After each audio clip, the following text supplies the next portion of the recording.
આ કાર્યક્રમના પ્રાયોજક છે પાઠક સ્કૂલ્સ।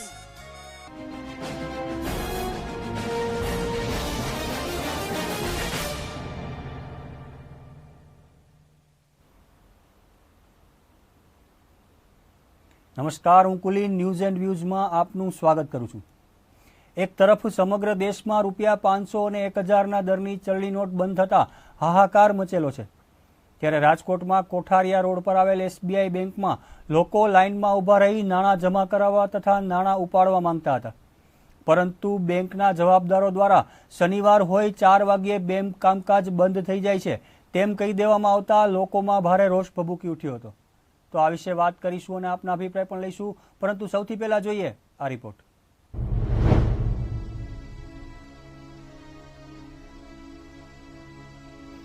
રાજકોટ સહિત સમગ્ર દેશમાં રૂપિયા 500 અને 1000 દરની જૂની નોટો બદલાવવા માટે બેંક અને ATMમાં લોકોની ભારે ભીડ જોવા મળી રહી છે। સમગ્ર દેશમાં હાહાકાર મચેલો છે। સરકાર દ્વારા શનિવાર અને રવિવાર સાંજે 6 વાગ્યા સુધી બેંકો ખુલ્લી રાખવા સૂચના આપવામાં આવી છે, ત્યારે રાજકોટના કોઠારિયા રોડ પર આવેલ SBIની બ્રાન્ચમાં 4 વાગ્યામાં બેંકના શટર પાડી દેવામાં આવતા કલાકો સુધી નોટો બદલાવવા લાઇનમાં ઉભેલ લોકોમાં રોષ ભભૂકી ઉઠ્યો હતો। જીવન જરૂરિયાતની ચીજ વસ્તુઓ ખરીદવી હોવા છતાં જૂની નોટો ના ચાલતી હોવાના કારણે લોકોમાં રોષ જોવા મળી રહ્યો છે, ત્યારે કોઠારિયા રોડ પર આવેલ SBI બેંકની શાખા દ્વારા કલાકો સુધી લાઇનમાં ઉભેલ લોકોને એકાએક બેંક દ્વારા 4 વાગ્યે બેંક બંધ થઈ જશે કહીને 4 વાગ્યે બેંકના શટર પાડી દેવાતા લોકોએ વિરોધ કર્યો હતો। જોકે બેંકના જવાબદારોએ ઉપલી બ્રાન્ચનો નિર્ણય હોવાનું કહી ખો આપી દીધી હતી। દેશમાં જૂની નોટોને લઈ અફરાતફરીનો માહોલ સર્જાયો છે, ત્યારે રાજકોટમાં લોકો નોટો બદલાવવા કલાકો સુધી કતારમાં ઊભા રહે છે, તેમ છતાં અંતે વારો ન આવતા લોકોમાં રોષ જોવા મળ્યો હતો।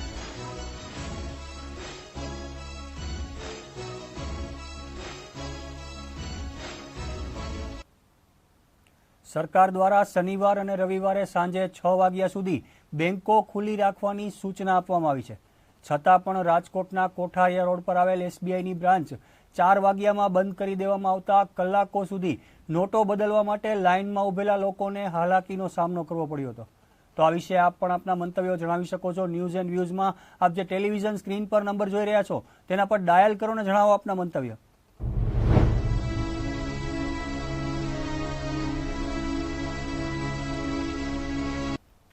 તો હાલ આ વિશે વાત કરવા માટે આપણી સાથે એક કોલર જોડાઈ ચૂક્યા છે। હેલો હેલો, પાટણ જિલ્લાના બાસ્તા ગામથી ખેર ભલાથી બોલું છું સાહેબજી। જી ભલાભાઈ, જણાવો આપનો અભિપ્રાય। હવે સાહેબ આની અંદર તો જો આવડી મોટી સર્જિકલ સ્ટાઇલ થઈ છે, કોઈ જગ્યાએ ન્યાય મળે કોઈ જગ્યાએ ના મળે, તો આ લોકોના હિતનો કાયદો છે। અને આજની આ જે સર્જિકલ સ્ટાઇલ છે એની અંદર એટલું તો હું ચોક્કસ કહીશ કે હિન્દુસ્તાનનો કોઈ નાગરિક છે એ આજે મોદીના પડખે છે, અને કદાચ એક અતિ દેશની અંદર હોય તો રોષ લોકોએ ના કરાય એના માટે। એ મારું અંગત મંતવ્ય છે। બિલકુલ ભલાભાઈ, હું આપને પૂછવા માંગીશ કે સરકાર દ્વારા ચોખ્ખી સૂચના 6 વાગ્યા સુધી બેંકો ચાલુ રાખવા હોવાની છતાં 4 વાગે બેંક બંધ કરી દીધી, અને આવતીકાલે પણ બેંકો બંધ કરી દેશે તેવું બોર્ડ પણ તેઓએ મારી દીધું। કેટલું યોગ્ય? ના, તો યોગ્ય ના કહેવાય સાહેબ, ખાસ કરીને SBI એક પોતે સરકારી બેંક છે, રાષ્ટ્રીયકૃત બેંક છે, છતાં પણ આ પગલું કેટલું યોગ્ય ભલાભાઈ?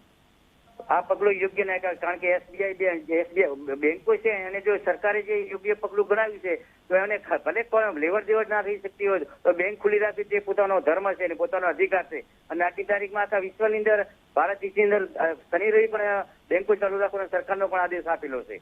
જી બિલકુલ થી આપ જોઈ શકો છો કે તેઓએ બોર્ડ મારી દીધું છે કે હવે બેંક સીધી સોમવારે ખુલશે। હા, જોઈ લીધું, સોમવારે ખુલશે, બોર્ડ જોઈ લીધું છે સાહેબજી। પણ આવું જે કાર્ય કરી રહ્યા છો તો આ લોકોએ અત્યારે હાલ બીજી તો હું વધારે નથી કહી શકતો, પણ આની અસર થોડી ઘણી થાય નહીં, પણ આજે અમુક બેંકોની જે આવી દાદાગીરી છે એ દાદાગીરી સતી થાય અને સામે થઈ અને આપણા જે નગરના મેયર છે, વડાઓ છે, કલેક્ટર છે, બ્રાન્ચ છે, એ લોકોને પણ આને થોડી નોંધ લેવી જોઈએ।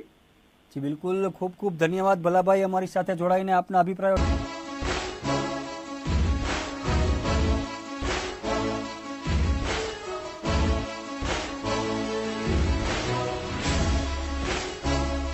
હાલ વધુ એક કોલર આપણી સાથે જોડાઈ ચૂક્યા છે। હેલો, ભાવનગરથી જગદીશસિંહ ગોયલ વાત કરું છું। જગદીશસિંહ, જણાવો આપનો અભિપ્રાય. કેવો માહોલ છે ભાવનગરમાં બેંકોમાં? ભાવનગરમાં બધે માહોલ આવો જ છે. જી. આવું છે. બેંકની કામગીરી બહુ નબળી છે. જી માણસો 12 વાગે, હું પોતે સવારે 8 વાગ્યાનો ગયો તો જી 12 વાગે મારા પેમેન્ટ ભરાણું. 4 કલાક વેઇટ થયો ભાવનગરમાં. જી બિલકુલ જગદીશભાઈ, તો ભાવનગરમાં પણ ટ્રાફિકના હિસાબે આપને 4 કલાક વેઇટ કરવી પડી, પરંતુ અહીં રાજકોટમાં જે આ ઘટના બની છે તેમાં તો બેંકે રીતસર બોર્ડ મારી દીધું છે કે હવે 2 દિવસ બેંક બંધ રહેશે. કેટલું યોગ્ય? તો બેંકને બોર્ડ જ ન મરે ને. મોદી સાહેબે કીધેલું છે અને મુખ્યમંત્રી ખુદ રાજકોટના છે. જી એને આ રીતે SBI ને લખાય જ નહીં. જી ચોક્કસથી આપ જે રીતે જોઈ રહ્યા છો તે રીતે બેંકના સત્તાધીશો દ્વારા બોર્ડ પણ મારવામાં આવ્યું છે. તેમજ જ્યારે અમારા રિપોર્ટર ને કેમેરામેન ત્યાં ગયા ત્યારે બેંકના સત્તાધીશો દ્વારા કોઈ જવાબ પણ નથી આપવામાં આવ્યો. તો આ રાજકોટ SBI બ્રાન્ચની જે RBI હતી અને નરેન્દ્ર મોદી જે આપણે સ્પીચ આપી હતી, જી કેવી મોટી મસ્ત સ્પીચ આપી હતી. જી એ સ્પીચ માટે આને તો ખાસ મોકલવો જોઈએ આ વિડીયો, જી જી એટલે ખ્યાલ આવે. જી ચોક્કસથી. અને તો આ બેંક 2000 રૂપિયાની નોટો જે આપે છે, જી બરોબર છે, જી આમાં કોઈ વટાવતું જ નથી. આ 2000 રૂપિયા કોઈને આપીએ છીએ આપણે, જી 200-500 રૂપિયાની વસૂલી, આમે કોઈ 1500 આપતા નથી. જી બિલકુલ. તો મારે તો SBI ને એમ કેવું છે જી ગવર્મેન્ટ ને જી કે 100 ની નોટ આપો. જી. આ 2000 રૂપિયા પછી લેવા જાવ છો કોઈ બધા છૂટા તો આપતા નથી. આ 2000 ને હું ઘરે મૂકવા રાખવાના છે. જી બિલકુલથી. તો 2000 ની બદલે 100 ની નોટો આપવી જોઈએ જેથી કરીને પબ્લિક એનો ઉપયોગ કરી શકે. ખૂબ ખૂબ ધન્યવાદ જગદીશભાઈ અમારી સાથે જોડાવા બદલ. આજે અત્યારનો મારો તાજો અનુભવ. જી જી હું પાસપોર્ટ લેવા ગયો હતો અત્યારે, જી જી સેટરડે હતો ને, જી 500 રૂપિયા મેં 2000 ની નોટ આપી તો કે આ નહીં ચાલે, 1500 તમને રિફંડ આપવા અમારી પાસે પૈસા હોવા જોઈએ ને. જી. આવું પાસપોર્ટ વાળાએ કીધું, ભાવનગર નો બનાવ. અત્યારનો હાલનો મારો જી. અનુભવ. બિલકુલ ચોક્કસથી. તો 2000 ની નોટોને કારણે પણ ઘણી ખરી મુશ્કેલીઓ આવી રહી છે. જગદીશભાઈ, ખૂબ ખૂબ ધન્યવાદ અમારી સાથે જોડાઈને આપના મંતવ્યો શેર કરવા બદલ.